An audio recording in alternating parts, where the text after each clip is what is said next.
You know, most gallery wall advice seems to be for rooms you don't actually have. It's always for these huge, empty walls. But what about that narrow hallway? Or that really awkward space above your couch? Well, this guide is for that space. We're going to cover the exact templates and rules you need to create a gallery wall that fits your real room, not some giant showroom. Okay, let's just start with a number. 57. This is the single most important number for hanging art. Seriously.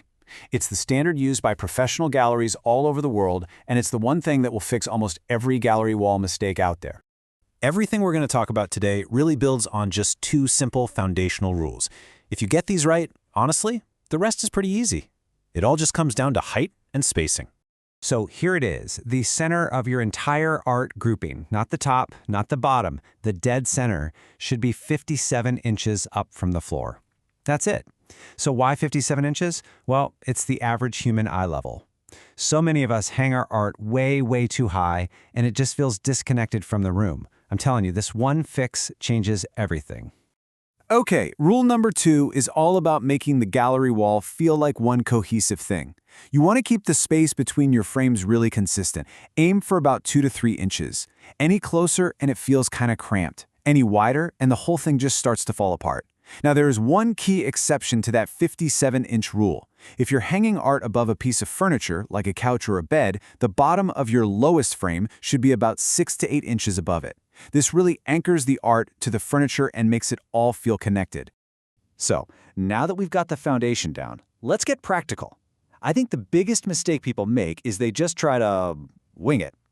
These templates, they take all the guesswork out of the equation. And trust me, they'll prevent you from making a whole bunch of unnecessary holes in your wall. We're going to walk through 3 proven layouts that work just about perfectly in small rooms. Each one is designed for a different kind of spot, whether you've got a tight hallway, the empty space above your bed, or you want to create a small feature wall. The 3-piece layout is your best starting point. You could go with a central 11 by 14 inch piece with 2 smaller 5 by 7s on either side. That looks great above a little desk. Or a simple horizontal row of 3 8 by 10s is perfect for a hallway. And for those really tall, skinny bits of wall, like between 2 doorways, stacking them vertically is a great way to draw the eye upward. All right, for a slightly larger space, like above a sofa, the 5-piece layout is where you want to be. You start with a bigger anchor piece, maybe a 16 by 20, and then you build out from there. But here is the key detail that almost everyone misses, the 2/3 rule. Your entire art grouping should take up about 2/3 of the width of the furniture that's sitting below it. This is so crucial for getting the scale right and making the whole thing feel intentional. Now, 7 pieces, this is probably the maximum you want to go for in most small rooms before it starts to feel a little chaotic. You'll have that large anchor, a couple of medium supporting pieces, and then 4 smaller fillers. The real key here is to mix up your orientations. Have a few vertical pieces mixed in with horizontal ones. It keeps the whole arrangement feeling dynamic and stops it from looking like a boring, rigid grid. Seeing these layouts as a list is one thing, but if you want to see detailed diagrams that you can actually follow, plus some handy checklists for each of these templates, the full written guide with all the visuals is linked for you right in the description. It makes it so much easier. Okay, so let's address a common anxiety. A lot of people worry that filling a wall with a bunch of frames is just going to make a small room feel even smaller, more cluttered. Let's tackle that head on. This is the big question, isn't it? If your space is already tight, is adding a bunch of frames to the wall a huge mistake?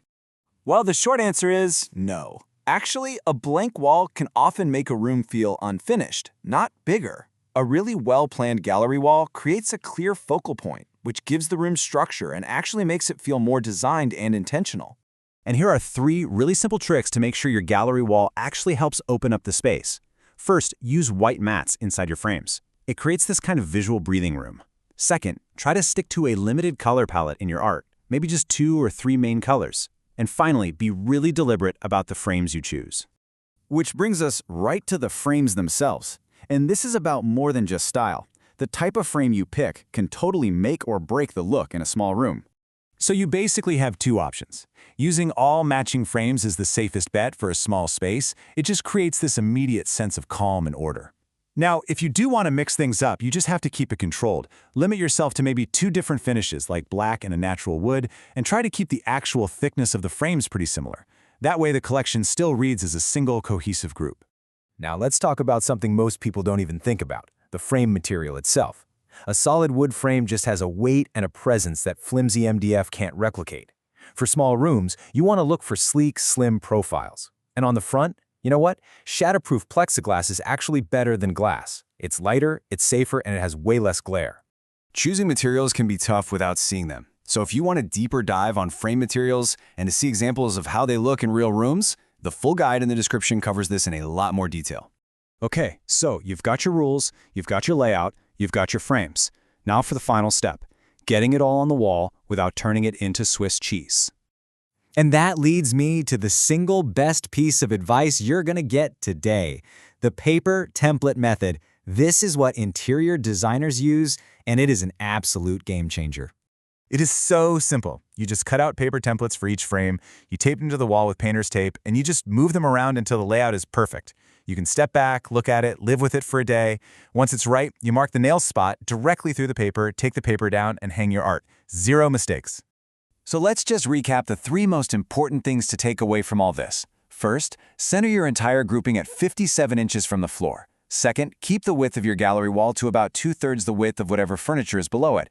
And finally, please always use paper templates to plan your layout before you even pick up a hammer.